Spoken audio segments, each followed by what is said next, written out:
এই দেখো লক্ষ্মী নারায়ণ টেম্পেলে এসছি।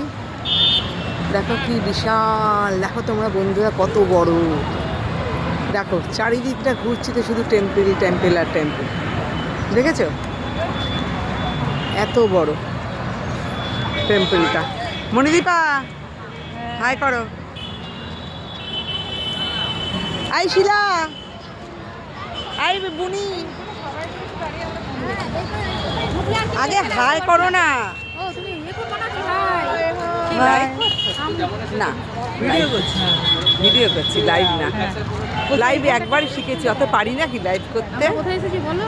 হ্যাঁ বলেছি লক্ষ্মী নারায়ণ টেম্পল, খুব সুন্দর টেম্পলটা। এখনও টেম্পলের ভেতরে ঢুকিনি, ঢুকবো তখন ঢুকে আবার কিছু ফটো তুলবো। অনেক সময় টেম্পলের ভেতরে ঢুকে ফটো তুলতে দেয় না, সেই জন্যই আগে একটা ভিডিও করি। না না অনেক সময় না ভেতরে ফটো তুলতে দেয় না।